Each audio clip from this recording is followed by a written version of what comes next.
Morning, everybody. Welcome. You get me again today, and so Johnny. So hello, all. um, so first we'll start with, like we usually do, with tell me something good. Anyone have something to share? Barry?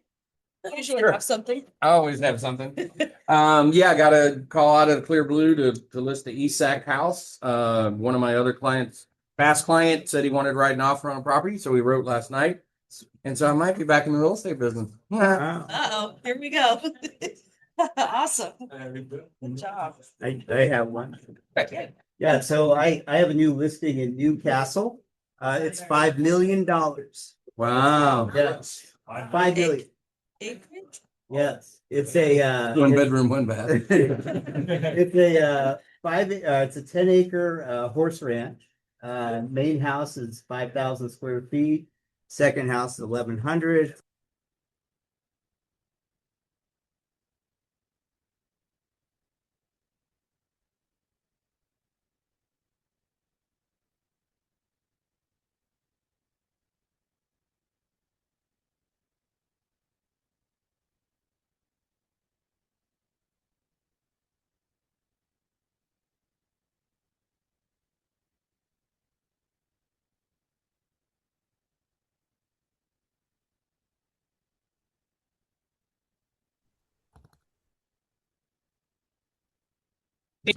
Cute. It's on just under a quarter of an acre. It's absolutely darling. It has this huge master suite, sunken tub and separate walk-in shower, and asking price $529. Doing an open house this weekend, so we're meeting all your buyers because we have to sell it in 2 weeks. All right. No pressure. Yeah, no pressure. Awesome. Go for it. Signing documents today, closing my first escrow. Nice. Yeah. I'm his first 30 days in the business, guy. There you Nice. go. Awesome. It happens like that every month. Yeah. One a month. True. All right. Hey, we took 780 people to Mexico. Nice. I've done a lot of big things, but everybody was safe. We had a great time and great speakers, and it was an amazing event. So thank you for everybody that went. And Definitely was having FOMO watching Yes. social media. it was a great year. We did catch it next year. We're not going to so Yeah. we're not going to Cabo next year. We did decide to take a year off and go into JW Marriott Scottsdale. So we'll have 1,000 people. I just signed a contract for 1,000 people there. So let's go to Scottsdale and we'll see about 2028. See how everything's going in Mexico. I got my contract for it. We do love the Cabo event. It's one of our favorites of the year. It's a great facility, but just wanted to cool off on Mexico for a small event. The real reason is they ran out of tequila in Mexico, so we're going to Scottsdale. Wow. Doesn't check on three. Awesome. All right. Any other tell me something good before we get into announcements? Yeah, closing my first escrow as well. Awesome. Congratulations. I All love these it. new agents. Remember your first escrow. Right? Yes. Awesome. 28 One guys. has 2 listings coming soon. Oh, okay. Diane. I know. Diane looks like she has 2 new listings. That was the commissioner then. Job. Wow. That's great. All right. So let's hop into the announcement. Actually, you know what? That was my second. All right. Yes. Hey, so tomorrow in this room at 10 o'clock, I'm going to go over one of my favorite topics, and it's vlogging. And we're going to go over just the mechanics of how to blog, and you're going to walk away from it with 90 content ideas, because the number one reason people don't blog is because they don't know what to blog about. And so Steve and I, we're going to jump in, go over blogging, why it's important, how we can use it. And when you walk away from tomorrow's session, you're going to have 90 content ideas that you'll be able to blog about. So you'll have no more excuses to blog. Not to blog, I should say. So join me tomorrow. Yes, Stephen. If they don't blog, you think they'll be found by the AI searches? So we're going to cover that in the next week. This blogging, it's so important to being found in an AI search. I'm sure you guys have all heard Googling is out the window. No one's Googling anymore, they're AI. And so when you look at that space of how AI is finding the content to come up with its results, they're doing it by searching multiple platforms for social media and content. And so when I do a blog, I've now reached a spot where the blog is the easy part. Distributing it out to all those different platforms is really where you get traction. And so tomorrow we're going to go over blogging, and then the following week we're going to go over how to post it out into all of those platforms. And really, I boast about my $5 million listing. It came through blogging and all of the steps that I do throughout the week to keep reminding people that not only I'm an agent, but I'm an agent that specializes in land and ranch. Yesterday, I was in Somerset. I was on a listing appointment for a 300-acre horse ranch. It's been on the market for 2 years, hasn't sold, and she wants to get it relisted, and that's going to be a $5 million listing. That client found me through blogging, through all my efforts. I hope I get the listing. Interviewed for the job. I think I did pretty good with the land and ranch platform, but we'll see. But I'm going to go over that because it's super important. It doesn't matter if you're a land and ranch guy, if you're over 55, if you're a first-time home buyer, VA, what else is out there? Fix and flip, whatever you're doing, I'm going to show you how to generate that content so you can tell your story of who you are as an agent and what you specialize in. I think that for many, many years, I struggled as an agent because I called myself the agent of opportunity, which meant that any opportunity that came along, I went and took it because I didn't build that narrative as to who I was. And so we're going to show you guys, Steve and I, exactly how to do this. So it's going to be a good session tomorrow. You really don't want to miss it. That's awesome. Thank you, Alex. All right, now we have our mortgage minute, Mr. JJ. It's a little update. Hey, guys. Hello. How's Hello. it going? Congratulations. Thank you. I had another baby. Yes. Yes. Here. Her name is Lucy. She's a week old today. So it's amazing. Three daughters. Yes, three daughters. And so I ask of you all, I would never say this, but now that I have three daughters, I have to say this because I can look in the future and everybody's told me you're going to have to save your money because there's weddings that are involved. So I need all of you guys to send me all of your loans because now it's the saving. Saving starts today. So no more fun for me. Anyways, I'm so happy to be here and really excited about one thing that I'm going to bring to your attention. Got good news and I've got bad news. I'm going to start with the bad news, and it has to do with these dang interest rates, man. I mean, they're still low enough. You're still in those low sixes. We're not back in the fives anymore. But man, this whole Iran-Israel conflict is really putting a little hitch in where we were heading.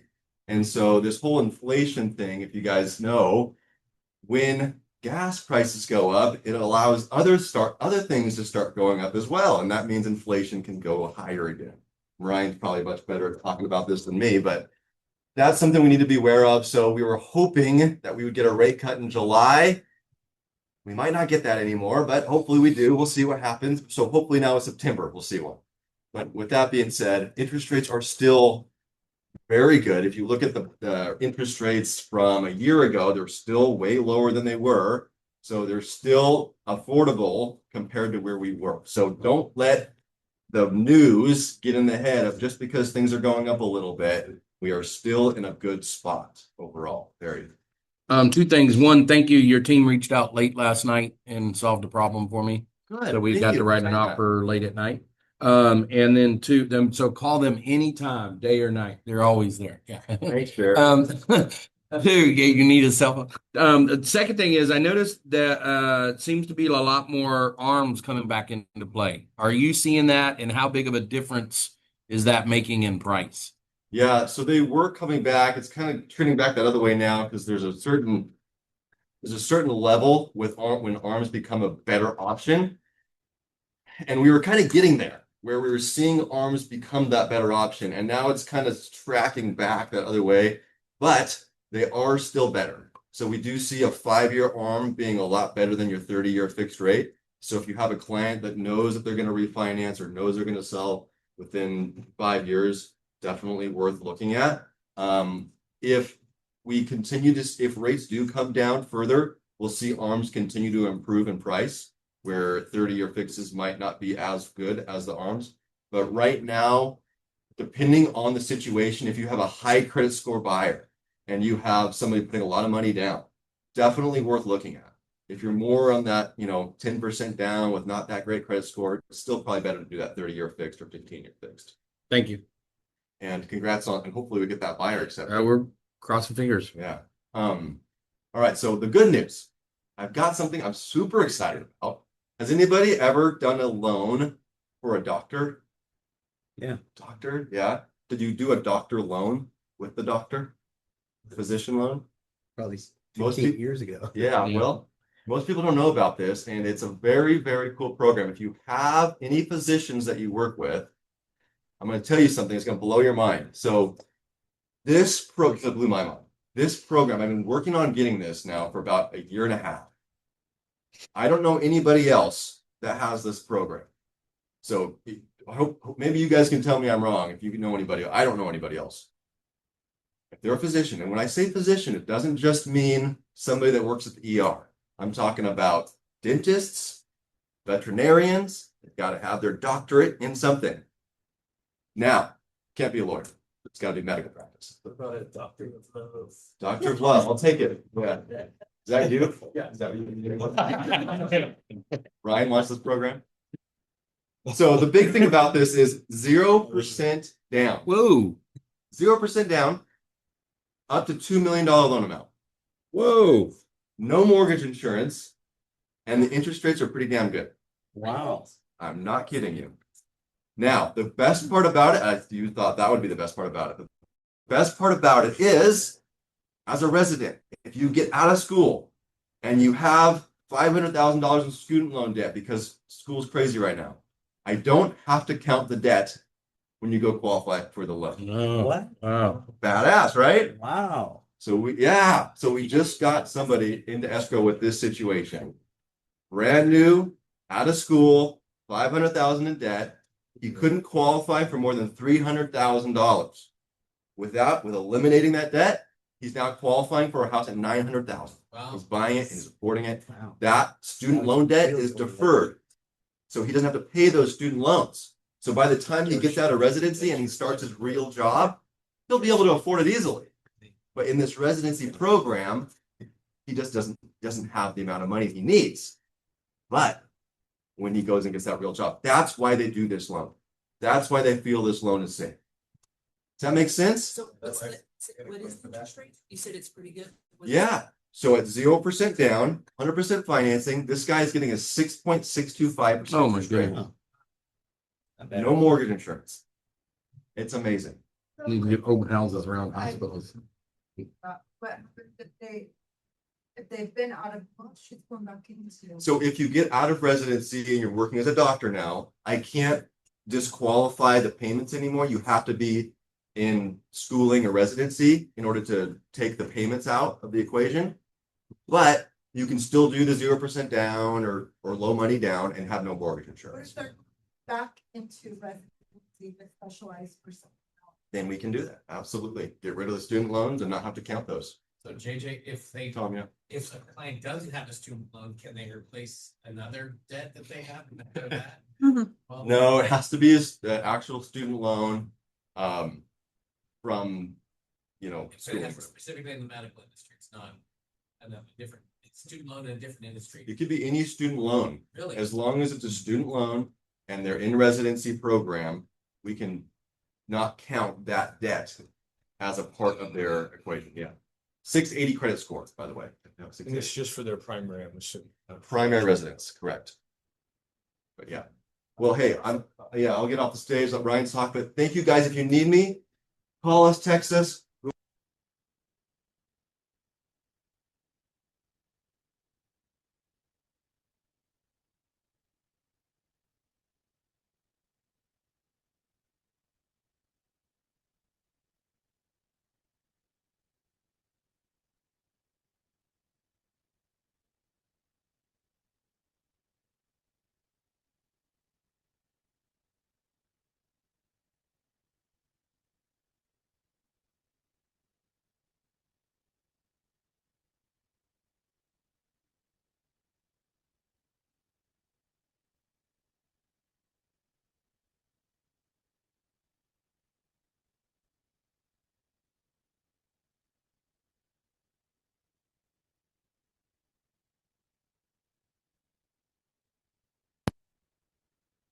Are you touching it? Yes. Okay. What happened to Jim Carrey's face? Will the Sunrise Mall actually get rehabbed? When will the Sacramento Kings get it together? Oh my gosh. And why am I the only person in my household to empty the lint trap in my dryer? So these are the big questions in life. Okay. They'll work it out. Yeah, they'll work it out. I'm just like, we're trying to have a talk here, guys. So I've noticed it sort of a lot of hype this year. The market's back, and everything is. Is everyone feeling pumped and optimistic? Yeah. Yeah, we should. No matter what the market's doing, this is how we want to feel. But we also look, and here's volume from 1999. And do you recognize what's been happening in recent years? We're just at a really subdued level. And we're actually lower for longer than what we were during the great financial crisis. And this isn't like, hey, let's start out on a discouraging note. This is to say, hey, this is a market where we want to put our game face on and where we want to recognize what's happening, be pumped, and move forward. Okay, but this is kind of why I think the whole real estate community, we sort of have this vibe. We look like this, right? But like I told the B, I said that rates and prices are slightly lower right now. And this is a step in the right direction. So we're in that sort of market where we might look at it's like a diet where you might be like, I need to lose so much weight, but if we've lost a few pounds, that's a step in the right direction. Okay. But there's two questions. What are you going to do to lean into this market? And what are you going to do to lean into life? That's kind of, I think the second one's the bigger question. But what I don't want everyone to do is I don't want everyone to be in this market and then think, I'm going to be happy as soon as the market recovers. Because we're in a market where we're going to have subdued volume for years ahead. And so we've got to put our game face on and then just ask ourselves, what am I going to do to really lean into life, to not put my life on hold until the market gets better? Does that make sense? Okay. But I want you to pick up a bunch of stats today. I want you to walk away going, okay, I've got my reels, or my posts for the next 2 weeks. This is what I can talk about. I want you to pick up clues for business. So when we look at our largest local county, these are new listings. Blue is 2025 and 2026 is in green. What do you notice about the number of new listings in Sacramento County? It's going up. They're going up for the spring. And would you say, is it pretty similar? Okay, absolutely, 20. And when we look at pendings, what do you notice about pendings so far this year in green? Pretty similar, but a little bit higher. So what we've had is a market where demand has grown a little bit more than supply. Have you noticed it's felt a little bit more competitive, especially next to a summer that was really dull? When you look at Placer County, what do you notice about the number of listings in green compared to last year in blue? Okay, a little bit less. And then what do you notice about the number of pendings? Same. Yeah, about the same. Last week dipped down, but you can see that again, demand has grown a little bit more than supply. Okay, when we look at days on market, here's our largest local county, January through December. Do you see how the year starts out? And this is what the norm looks like. It takes less time to sell for about half the year, then takes longer. Whoa. And then here's 2024 in black. Do you see how 2024 was very similar? Yeah. And then do you see 2021 way down here? Crazy market. This should have never happened, right? And then look at 2025. Here's the interesting part. It was very normal until it wasn't. There's this inflection point last year, a lot of uncertainty. Then all of a sudden, buyers back off, sellers back off. And what do you notice happening with 2026? Is it spring vibes? It's starting to take less time to sell, as expected. Okay. But it's multiple offers or crickets, as Johnny would remind us. Absolutely. Here are the percentage of multiple offers, and the dotted line is based on pendings. You see how we're starting to see more properties with multiple offers? Yeah. Now, are we anywhere close to 2021, 2022 levels? No, absolutely not. But we're seeing spring vibes. Okay, the black line is February every year. This is the median sales price. What do you notice happening between January and February? Every single year. Do you see how it goes up? So are we shocked that it went up this year? No, we're not. Okay, and then if we see a little bit of an uptick next month, will we be shocked? Yes, no. Okay, I need some more participation here. Let's do it. Okay, so between February and March, it's normal to see about 31% more new listings, okay? And so we're in the midst of a spring market that is giving birth, so to speak. Valerie, just to connect with you, buy my ebook later about pregnancy. No, I'm just kidding. And then we're also in a market where between February and March, you see about 25% more pending contracts. And so we're in the thick of okay, it's time to heat up. The Super Bowl is over. That feels like, a century ago with everything that's happened in the world. Okay. But really what we're looking at is a market where 2025 and 2026, they're pretty similar overall, just slightly more competitive today. Okay. But it also feels like this. Feels like the housing narrative is maybe a little hotter than the actual market. Have you noticed? Like everyone is so hyped. Oh my gosh, I can't believe how amazing things are, right? Here's the way I look at it. The housing narrative is like a profile picture, a little hotter on paper than real life, if you know what I mean. So talking about my profile, everyone's, I know. But there are some aggressive examples, aren't there? Have you seen some properties, especially at lower price points, right? Getting a bunch of offers. Now, I want you to look at this, and this might be an interesting, reel or whatever, but when you look at pending contracts in the region with 10 plus more offers right now, what do you notice about prices? Yeah. Okay, are the bulk of them are under? Yeah. Okay. All right, guys, come on. The bulk of them are under 500,000, and these are probably properties that were priced 10, 20% too low sometimes. And so you can overprice at any range, but we see, is it more competitive at lower prices? Yes. Yeah, and I'll show you that.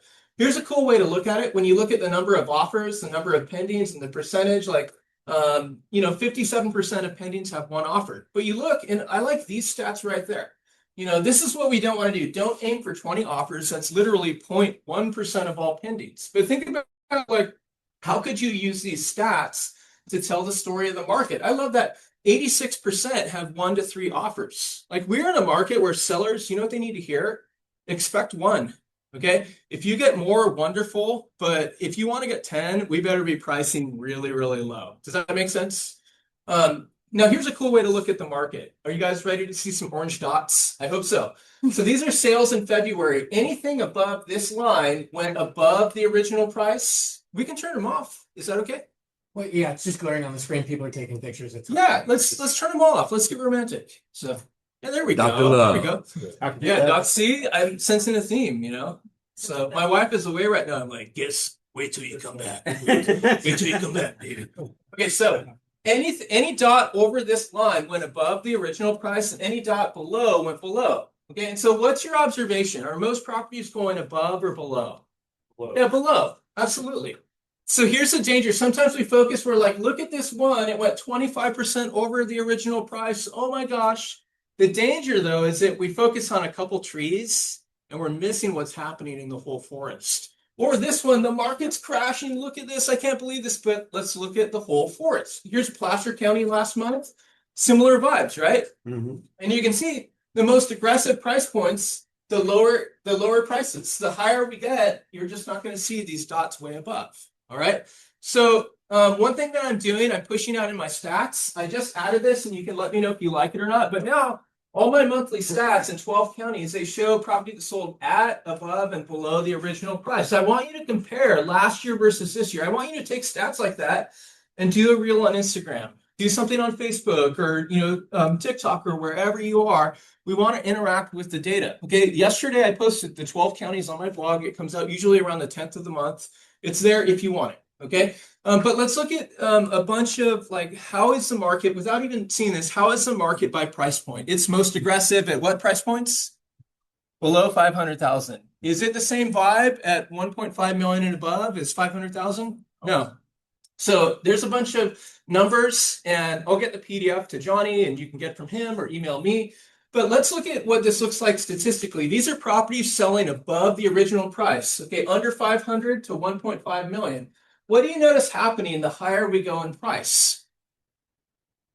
And so Alex has that $5 million listing, and you want to show this to that seller to say, hey, 5% of properties in February above 1.5 million went above the original price. Let's not expect the same vibe as under 500. Does that make sense? Yeah. Yeah. Or here's property selling below. The higher you go in price, the more likely you're going to be going below. Now, you might look at this and be like, that doesn't make sense to me. Then don't share it. If it resonates with you, great. If you feel like it would resonate with one of your clients, fantastic. Okay, we got to pick and choose. Okay, here's properties that sell at the original price. I like this, because you can look and say, hey, don't get stuck on the original price. Most of the time, you don't end up there. Okay, we've got to be willing to budge, especially in today's market. All right, so sales so far in 2026, what do you notice January through yesterday? Low. Most Well, like Sacramento. it's going to be lower than a normal number, but how many do we have about? Let's round up. About 5,000. Yeah. And then, Sacramento, coming in big. Placer County really coming in second place, beating out San Joaquin. San Joaquin is usually second. And so I want you to think about where are the transactions happening, because this influences maybe where we're paying for ads on social media or, things we're talking about online. Okay. But who are the buyers? And so to ask you, who is it that's buying right now? What are you seeing out there in the market? Lifestyle changes. Lifestyle changes? Yeah. Yeah? Yeah, a lot of lifestyle changes. A lot of lifestyle changes. And what else? Anything specific? Okay, nothing. That's all good. Is anyone working with buyers? Okay. It's okay if we're not talkative today. That's fine. I'm way more. I showed up. I'm like, woo, I'm on a lot of tea. You got your People tea going relocating. here. Yeah. Relocation, first-time buyers. Has anyone noticed people getting divorced? And then, sometimes they divide the home. Sometimes they, one person keeps it. Sometimes they split equity. Then one person goes to buy a property. Okay. So, but I look at these, it's all the normal stuff: death, disease, debt, divorce, diamonds, diapers. And I know we hear that in every single real estate talk, but I think we've got to ask on our socials, how am I trying to put out content to speak to these issues? All right. And so we look, there's people who are getting together. Okay. Mhm. Do we know who these folks are? Okay. Joe Burrows and Jessica Alba. Wait, how did you know that? No, I'm just kidding. And so we look and go, who's getting together? Who's going to buy a house? And we also look and who's having kids and who's going to need a bigger house as of next week, right? I am totally targeting them. I'm going to the hospital. I'm like, do you need an appraisal right now? Yeah. Now, when you look at the number of sales, this is a January in blue and February in red from 2012 in the region. What do you notice about this year compared to last year? Are we higher or lower? We're a little bit lower, right? Now, when we look at February, what do you notice about February? Can you see it? It's about even. It's just a little bit higher. Can we give a golf clap? Whoa. Yeah. Okay, I know, literally, let's give a golf clap. Okay. Yeah, this isn't a roaring innovation, but I think what we can see in subsequent months, hopefully, is we've had a little bit more pendings lately. Hopefully in March, we'll see March volume a little bit better. Okay. Now, here's new construction, though, in the same format. And do you notice new construction? Here's the resale market. It's so much lower than it used to be. But look at new construction, and it's a different vibe. It's a lot higher than it used to be. But do you notice January and February, are they above or below?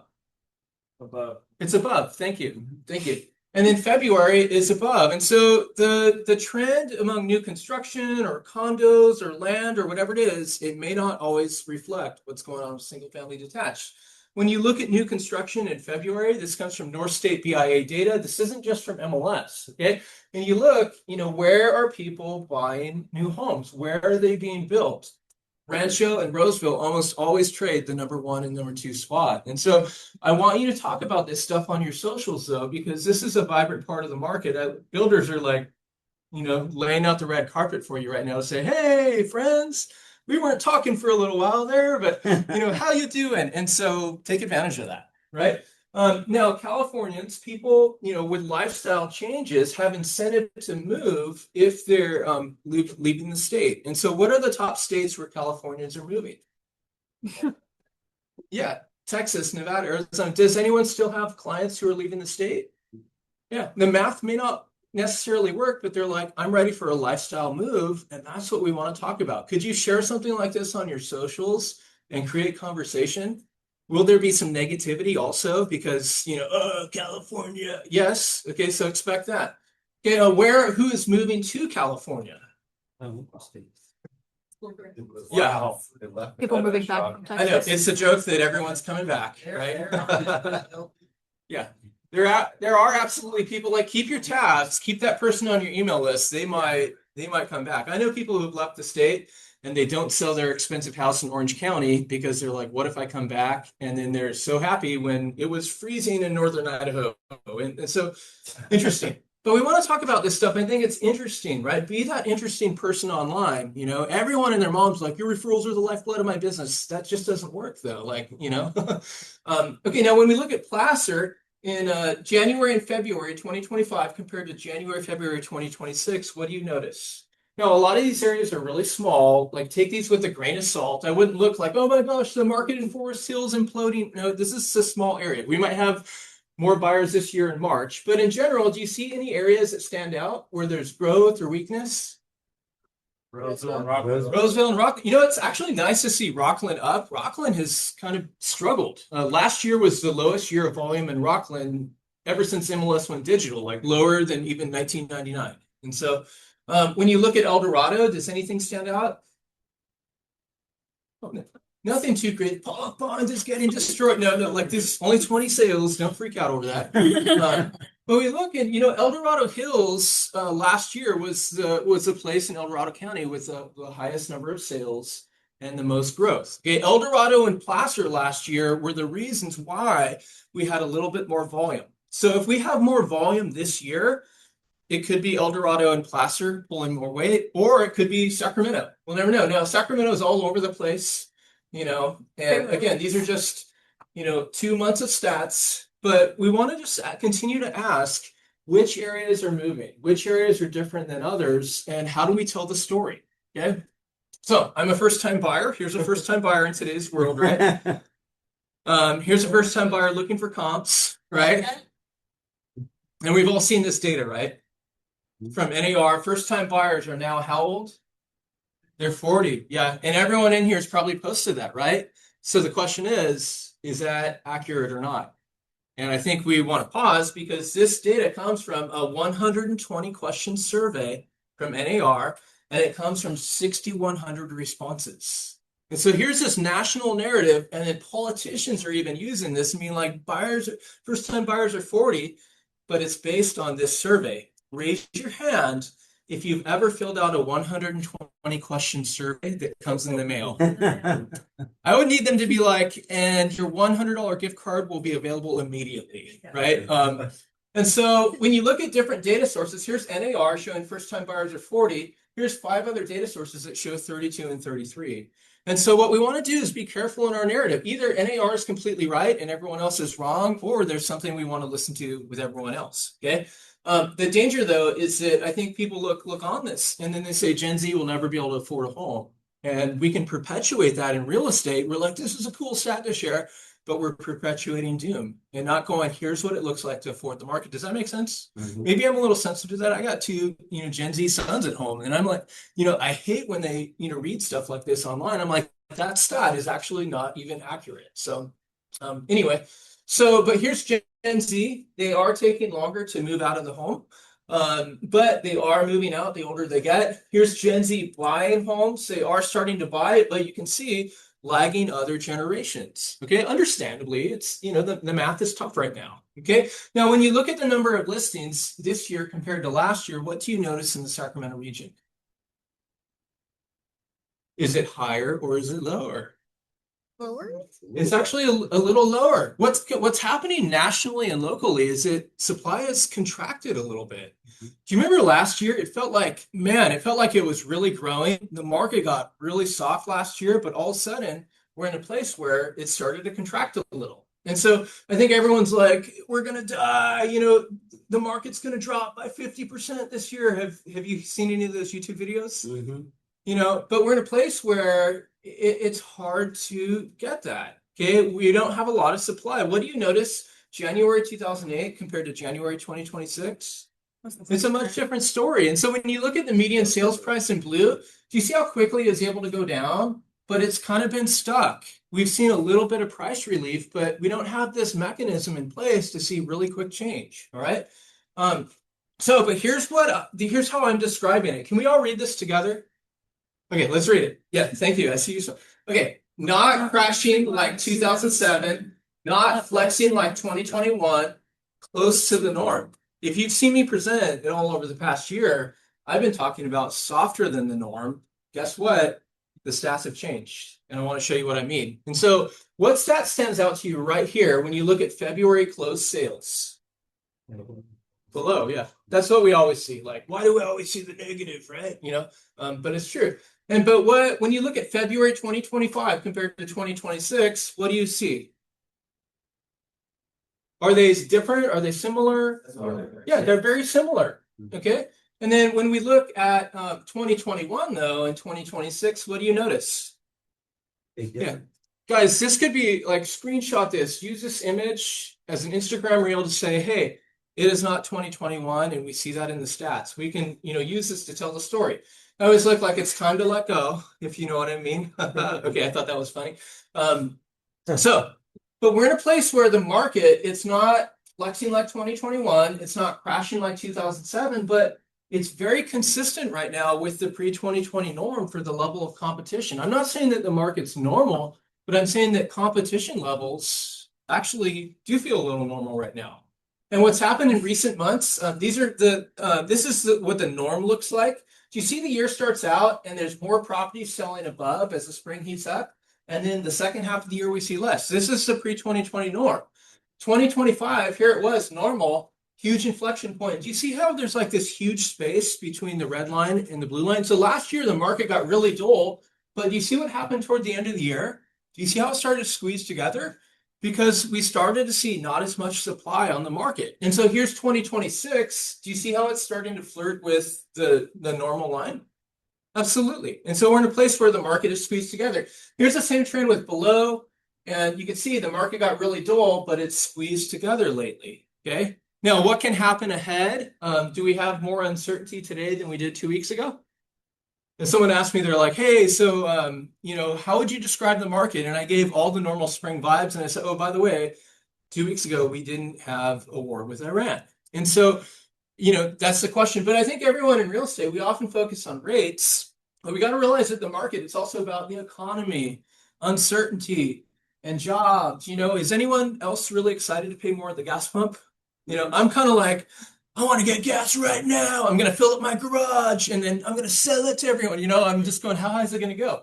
And seller behavior. Okay. And so when we look at the job market, you can see over the past year, we haven't seen very many jobs created. Okay. And there's been government jobs there's a lot of different ways to look at these stats, but this is sort of, I think a lot of people are looking and going, hey, I just feel like, what does the future hold? Right? When you look at consumer confidence, it's not a shocker to see that waning over the past year as people wonder like, hey, what's happening? Right? When we look at the unemployment rate from 1990 onward, California is in black, Sacramento's in blue. What do you notice about the unemployment rate lately? Yeah, it's trending up. Is it at this really high level? No. But we want to watch this and go, who is going to need your services? Who is going to decide to move, or they lose a job? They're like, okay, this is going to be the catalyst for me to get to Tennessee. I'm going to follow In-N-Out headquarters, right? And so when you look at Placer, also, what do you notice with Placer? Look, Sacramento is really twinning with California. Placer, it's just a little bit lower. Similar vibe, right? And so we just want to pay attention to our people, all right? Here's an interesting thing. Does everyone remember Doge, government efficiency, all that stuff? Yeah. So we have about 14,000 federal employees in Sacramento, but there's actually about 1,000 less than last year. And so what we want to do is look and go, what types of jobs are being created? Which ones are being lost? And what does that mean potentially for real estate? In Folsom Ranch, there are people who worked at what place in Folsom? Intel. Yeah, and they've since listed their homes because they lost jobs at Intel, and they've moved where? Where there's AI boom is happening in Texas. The Bay Area. Okay, maybe Texas too. Yeah. And so we pay attention to news headlines and go, okay, what might this mean locally, and how can I talk about that? Okay, we see, there's different types of delinquencies, credit cards or mortgages. Mortgages are really low. Auto loans and credit cards are definitely on the higher side. Student loans, whoa, way up there. And so we want to pay attention to our people, and most people are going to hold onto their homes like crazy. There's a lot more younger people dealing with credit cards and autos and older, but we want to pay attention and talk to people as they deal with stuff. Okay, what are the most delinquent types of loans nationally? Does anyone see the blue? Yeah. FHA, and then what's the second most? Yeah. Does anyone know what percentage of our market FHA and VA represents? No. About 15%. And so the doom narrative online is like, we're all going to die. I'm like, guys, this is a small percentage of the market. Okay. I would be really concerned if those were conventional loans. Okay. And so but we want to, again, pay attention to who's most prone to be delinquent, like locally. Probably FHA and VA. Let's pay attention to our people. There's going to be opportunities for people who need to deal with their carnage. Okay. So, but asking you guys, what are home prices doing right now? Are they going up? Are they going down? Are they flat? Like, what's your observation when you're pulling comps out there? Slightly down? Slightly down, flattening. Slightly down, flattening. Yeah. So they're not tanking. No one would say tanking. Does anyone say rising? They're going up quickly. Yes. We just got outbid on $1.1 million listing with cash offer on 2 houses. So my question is, if you got outbid, was it priced low or? It was at the comps. Yeah. Little Okay. bit, so they got like almost asking price. So there's definitely some aggressive examples out there. Absolutely. Yeah. Well, let's look at this. So here's 12 counties since 2012. Excuse me, 12 counties from 2012. Check out this visual. Crazy, right? What do you see? Do you see how all the counties are sort of moving together though? My favorite real estate statement, all ships rise and fall with the tide, right? You zoom in and all the counties are kind of doing the same thing. Here's Sacramento and San Joaquin County from 1990. What do you notice? Yeah, very similar. Here's Placer County in gold and then Sacramento in blue. Very similar vibe over the past 35 years, all right? Now here's Sacramento though. I want to show you something. And is everyone still with me? Yeah. Okay, because we got some stuff we're going to talk about. Okay, so, but here's El Dorado. What do you notice about El Dorado in red? It's erratic because there might be like 80 sales one month and one of them was 4 million and one of them was a shack in Pollock Pines. Yeah. And then here's Placer in orange. And so do you see how sometimes we might want to pay attention to what's happening in Sacramento because from month to month, people are going to sound, insane if they're like, the market's up, it's down, it's up. And I want to give you some perspective on that. Okay, here's a Freddie Mac price index for Sacramento from 1975 onward. What do you notice? Up and to the right. Yeah, up and to the right, moving to the right. And so you see kind of how there's some market cycles in there too, right? If I adjust this for inflation, the graph looks a little different. And it's kind of interesting because you could see that market cycles, it took 11 years from peak to peak, 15 years, and then 17 years. This is what's weird about today, though. I mean, it looked like the market was slowing down, and then all of a sudden we had uncharacteristic growth, right? Totally unnatural. And so we're in this place where it would actually be healthy for prices to go down. It's hard to get there quickly, though, because there's just not a lot of supply. Now, when you look at nationally, though, which markets are up and which markets are down from last year? What's your observation? Could this be an interesting visual to share too? Yeah, I think so. The public is seeing stuff like this all the time. Sometimes in real estate, we're like, I can't possibly talk about softening prices. I'm like, guess what your buyers and sellers are seeing all day long, right? So you see also there's more strength in the Midwest, in the Northeast, and then you're starting to see some weaker markets, especially in Florida and Texas and some parts of California. And here's the national market right here. Does this number even matter? Yeah, I would say that it's like asking what's the national weather like today, right? Okay, so when we look locally, here's my new stat format, and you can give me some feedback on it if you want. But what do you notice about price metrics February compared to last year in the region? We're down by A little bit, 1%. Yeah, down by a little bit, 1 to 2% maybe. Here is Sacramento County, our largest county, depending on the metric, somewhere between 1 and 2. Here's Placer County. Similar vibe, okay? Now here's El Dorado County. What's going on? A lot of new homes being built. Okay, it could be new homes, but there's also only 122 sales. Is El Dorado really up by 12%? Could be. Okay, it could be, but okay, hold that thought. I just say we want to be marked safe from saying homes prices are up by 12% because I want to show you small counties are having some issues right now. Okay, here's a different way to look at Sacramento. It shows year over year. And what do you notice last year? We kind of hit this inflection. We went negative last year. We're back, baby. We're back. And we've been in this place where we've been negative for most of last year. Okay, and so that's a helpful way to look at it. What do you notice? So when I show you Placer, smaller county, Does it look a little bit different? Yeah. And so you'd be like, Placer's stronger, but Placer also doesn't have as many sales, so the numbers can bounce around all over the place, right? And here is El Dorado. We're up by 20%. No, this month's 12%. And then next month might be negative. And so all of a sudden someone sounds crazy online. And so this is why I say mark safe by 20%. We might want to look at what's going on in our largest local county to understand the trend rather than getting distracted. Okay. And this might seem really anal, but we have to up our skills in today's market. I had someone screenshot what a realtor showed the median price in various neighborhoods and sent me this and said, what do you think of this? Is this area really down by 8%? And I was like, oh man, there's like 20 sales in this neighborhood. We got to be careful about sharing the median price with such a low area. Okay. But Ryan, on that point, I've found that like using stats under 100 is really what you're saying. It just drives it crazy. Is there a certain point where you say stats are probably good if they average out more than a certain number of stats? So that's a good question. I like 300 to 400 gets a little more stable, but it depends on what it is. There, like 100 in Yuba County might be really good because there's conforming homes. But man, if it's 100 in El Dorado Hills, all bets are off. So it kind of depends on the location too. But yeah, I like Sacramento because we're dealing with hundreds and hundreds of more sales though. But here's kind of what it looks like, and we just got to be careful of that manic narrative. But what we want to do is we want to look at a lot of different price sources today. Okay, now did anyone else besides me watch Breaking Bad?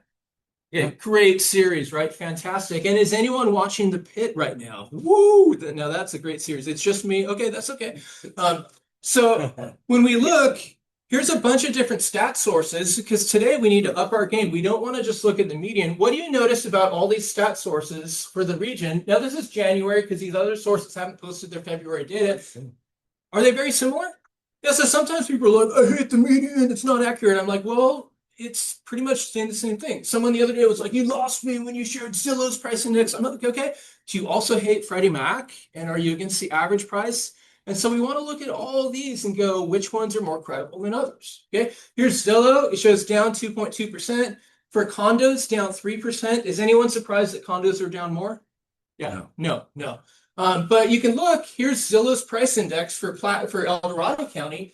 And remember, in El Dorado County in January, the median price is like up by 20%. I like Zillow's price index. It says down 1.3%. That's probably a whole lot closer to accurate than the median that gets crazy. Okay. Here's Freddie Mac price index, homes.com. We'll skip that. We're up 30% from Zillow's index from the beginning of 2020.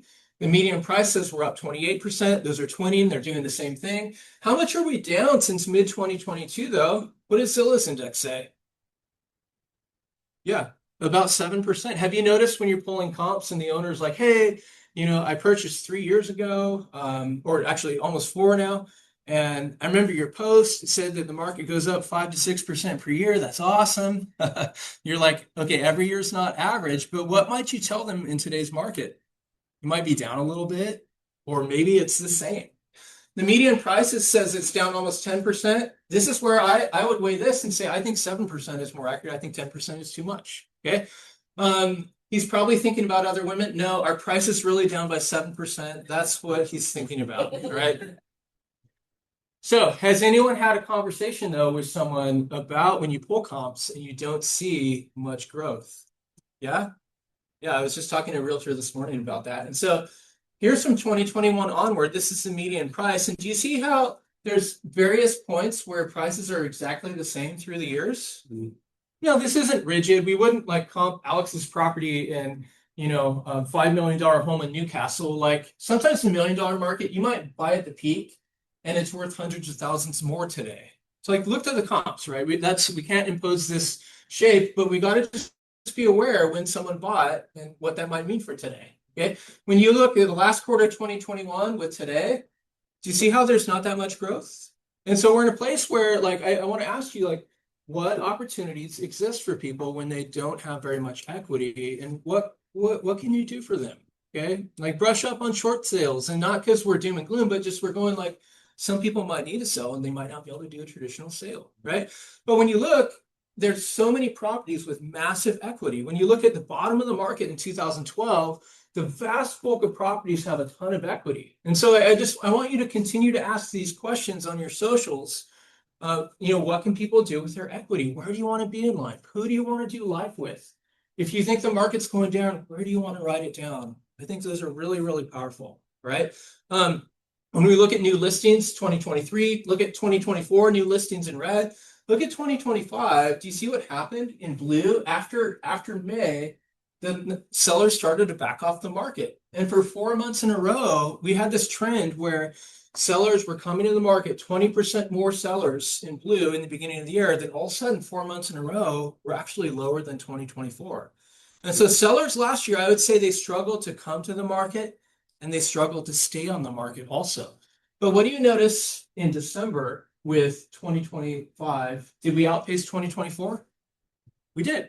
And in January and February, we outpaced 2024. Here's March so far. I'm pretty sure we're going to outpace 2024. And so for 4 months in a row, we've started to see sellers starting to come back. Now, could something spook sellers like a war or something? I mean, we don't know. Okay, we're going to have to see. But if sellers don't come back, it keeps the market stuck for longer. Okay. Have you ever felt like you just want to get through it and deal with the real estate market? It just feels like the market wants to heal, but it's having a hard time doing that. Here's what it looks like in a meme though. Okay. And so uncertainty has been a big deal. Okay, more cancellations. I see opportunity here. Has anyone been the second or third agent in line to sell a property? I look at these stats and go, there were almost 5,700 cancellations last year, and there's going to be some sellers who are coming back to the market. Get in line. Here's January and February every year. Look in 2026. We've outpaced last year, so cancellations are still a vibe, even though we have about the same number of listings. And so this hasn't gone away. Okay, condos. Here's condo cancellations. So what do you notice? Yeah, so our condos a different vibe for sure. And here's condos through 2026, January, February. You can see that, okay, these are the issues. Does anyone love listing condos right now? Yeah, okay. Everyone hates them. Someone's going to crack the code and figure it out and be really successful. But man, you better be able to talk people into lower prices, right?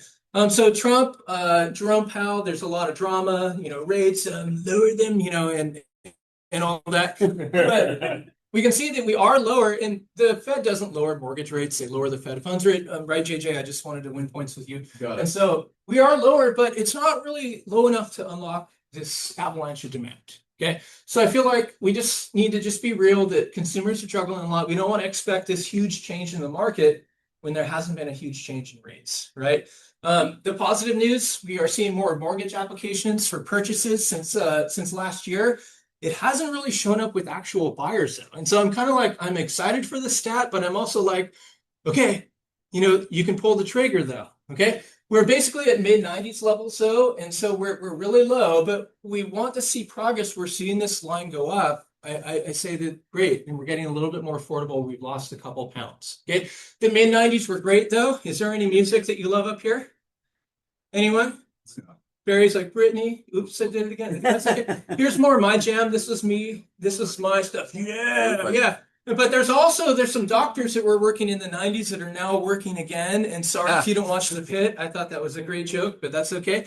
But I want to ask as we start to wind down, like, do you see opportunity or negativity? And I think one of the things in today's market, we've seen prices soften, and that freaks a lot of people out. But I go, who's watching? Buyers. You know who wants prices to go down even more? Buyers. So be careful about obsessing over high prices, because that's what the president wants. That's what a lot of sellers want. The market wants lower. The market wants affordability. So just be careful. Don't get in the way of the market. But who are the gatekeepers to the types of work that you want to do? I want you to ask yourself, if we think about it's all about lifestyle buyers and it's all about lifestyle sellers. Well, if we're talking about divorce, who do you connect with then? Who are the divorce attorneys? Talk to your title companies who can literally give you phone numbers and email addresses and case numbers for people that are going through a divorce. Just be careful and don't be a douchebag online, as people are struggling and going through a hardest time in their life. But we want to ask, who are the people who are buying first homes? Who are the people who are moving here from the Bay to Sacramento? Who is exiting California? Okay, and who are the gatekeepers to that? Who do you need to connect with? The last few things, there's a little bit less cash in the market right now. We actually had more finance buyers last year in the region than the previous year. That's a positive step. VA is about 4% of the market. Look at FHA, it used to be 30%. It's really about 10% of the regional market. There's some neighborhoods in Sacramento County, though, where FHA is like 30 to 40% of all deals. Okay. So I look at this, though, and I go, what can you talk about on your socials? Talk about the dynamics of escrow with the cash buyer or conventional, or, when you think about 85% of our market being financed, though, we need to talk about appraisal issues then, okay, and financing stuff. So conventional is a dominant beast from 2009 onward, all the way. Okay, here's cash in the region. What county has the most cash? Nevada, absolutely. And we look VA. There's 2 counties that have air bases, and these are cool stats. Like, share this stuff online, and so people will look to you as the market expert. Okay, FHA, conventional. We can skip that. Here's Fair Plan through the years. Is anyone else kind of a little concerned with the lack of rain this year? I'm like, oh no, what's that going to mean for fires, right? But we want to watch and go, what's happening with Fair Plan policies in various counties, and how might that influence who decides to list their home or who decides to buy in certain areas? Buyer activity sometimes has been surprisingly pretty decent. It's just buyers have bigger expectations. And so if you work in these areas, like, great, talk about this stuff. Okay. There's more strength at the top. And I wanted to show you the last couple slides. You can see in Placer County, do you see how above 800,000 in 2025, there were more sales? But you can also see, I like this, there were more sales in Placer County between 400 and 500 compared to the previous year. So you have 2 parts of the market. There's a growing portion above, but man, 400 to 500 is starting to hit since prices have gone down more. Okay, so agents should talk more about move-up buyers. Sure, grandma, let's get you to bed. Okay, this is a thing. We want to talk about it on our socials, all right? The thing about today, when you look at just January and February, we're going to see more luxury, but here's what I really like in the region this year in black. You can see between 400 and 600 is a growing segment of the market. Okay. Again, prices have dipped, and this is opportunity. Who's taking advantage of today's market? Don't sleep on this reality. Half the market is below 575 in the region. Okay. So it's just say, stop putting your hope in lower rates, focus on the market that's here. Okay. Everyone and their mom wants rates. Everyone's hyped about rates being low, but we're in this market where it feels like they just can't quite get there. Right. And so I just say that 2026 will be an awesome year no matter what. Okay, do you believe that? Okay, I believe it. And so I'd say, what are you going to do to lean into this market? I hope maybe you picked up some ideas today where maybe you could talk about some certain things on your socials. Which parts of the market are growing, which are contracting, what's happening with new construction, a little bit more vibrant, where are buyers moving, who are the buyers? Like, let's talk about that. Let's obsess over that stuff and then talk about it relentlessly on our socials. But then what are you going to do to lean into life? Okay. I want you to have the most vibrant life possible this year. We can't wait for market volume to be, back to normal levels. That's going to take a long time. So in closing, for me, here's my man cave, and I've been inviting people over to play pool, and I've had the time of my life building relationships within this real estate recession. And if I had to put my life on a Venn diagram, this is what I'm leaning into personally this year: skateboarding, playing pool, health, losing weight, concerts, dates, friendships. And I want you to think about like your business life and your personal life, quickly being able to sum up like, here's what I'm about this year. And you'll find your people. Okay, unsolicited advice, focus on opportunities instead of negativity. Be realistic about continuing to have low buyer volume. Have a specific plan for making it in today's market and just commit to the plan. And I see agents, like, everyone has a different plan. Just be yourself, commit to it, and you can find success. Lean into building relationships this year. Be sure people smell you instead of AI. Okay. And don't let the market dictate your emotions and well-being. And last but not least, be like Highway 50, never stop working on yourself. So that's me. I know we rushed through. I really appreciate your time today. So thank you so much. Right, Brian, appreciate you so much being here and talking to us, and hopefully you guys all have some nuggets that you took away from the day today and go out there and crush it. Find some more buyers. All right. Awesome.